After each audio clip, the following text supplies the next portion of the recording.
Regarding the recent statement by the US President on Indian rice imports in the United States market, the Indian Rice Exporters Federation would like to clarify the market dynamics and the Indo-US rice trade. We do believe that countries are dumping rice into this country today. We've never seen imports this great. Which countries? India, Thailand, even China into Puerto Rico. Puerto Rico used to be one of the largest markets for U.S. rice. We haven't shipped rice into Puerto Rico in years. So this has been happening for years. This didn't start during your administration, but unfortunately, we're seeing it in a much bigger way now. The tariffs are working, but we need to double down because You want more? I mean, well, they're cheating, right? They're Yeah, not they're just Could I ask- subsidizing and then Scott, and then India. they- Tell me about India. Why is India allowed to do that? They have to pay tariffs. Do they have an exemption on rice? No, sir, we're still working on their trade deal, so we'll... Yeah, but they should be dumping. I mean, I heard that from on the sea. Can't do that.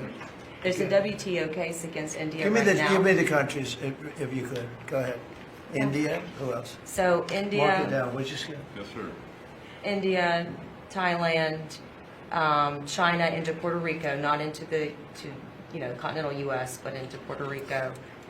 Those are the main culprits. So Puerto Rico used to do a lot of business, and now you're 100% Puerto Rico was U.S. based, all right. and So now easy to it's, settle. Okay. but there's others too, and I can get you a full list. Regarding the recent statement by the US President on Indian rice imports in the United States market, the Indian Rice Exporters Federation would like to clarify the market dynamics and the Indo-US rice trade. US is an important market for India. In the last preceding financial year 24-25, India exported basmati rice worth $337 million, weighing approximately 270,000 metric tons to the US market. This places the US market as the fifth largest market for Indian basmati rice. Similarly, when we talk about non-basmati rice, in the similar period, India exported $57 million worth of non-basmati rice to the US market, weighing about 61,000 metric tons.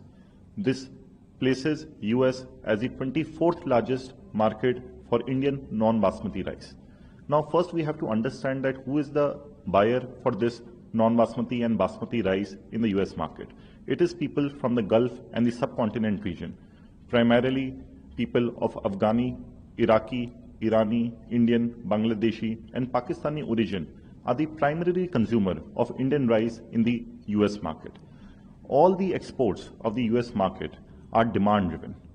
They are placed based on advance orders from US importers. We have seen that there has been an increasing trend in Indian rice exports to the US market as the popularity of Indian and South Asian dishes such as biryani have grown in the US market. Now, all the exports are demand driven. They're based on taste because Indian rice has a very distinct flavor, texture and color palette, which is more suitable for certain type of traditional Indian and South Asian dishes.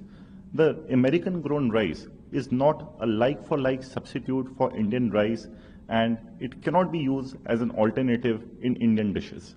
So all the exports from India, and India is not dumping any rice in the US market, where, however, and the demand remains robust and resilient. We have seen that before the tariff situation, the Indian tariffs stood at 10% for any rice exported to the US.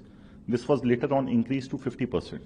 Even though there was a steep increase of 40% in the tariff rates, we have seen that the Indian exports have not fallen.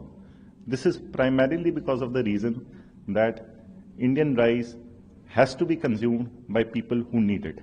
It is not a favor which the US consumer is doing on India, but it is the requirement of the US market. We have seen that the prices in the domestic market in the US have consistently increased. Because of this tariff hike, earlier a 10-pound bag, which is the most popular packaging in the US market, was being sold for approximately 13 USD per bag. After the tariff situation, this has increased to about $18 to $19 per bag. This means that while largely the realization for Indian farmers and Indian exporters have remained consistent, however, all the tariff hike has been borne by the US consumer, who has borne the brunt of this tariff increase, which has resulted in domestic food inflation in the US market. India remains poised to increase its trade to different markets, even though the US is a large market for India. However, Indian rice exports are well diversified across the world. The Indian Rice Exporters Federation is working closely with different stakeholders, including the government, to expand India's reach into newer markets. Recently, we have identified Philippines as a very big potential market for further rice exports. Today, we only hold a 4% market share in the Philippines market. The Philippine market is a 10 times larger market than the US market put together. So any steep increase or any further increase in US tariffs will be detrimental to the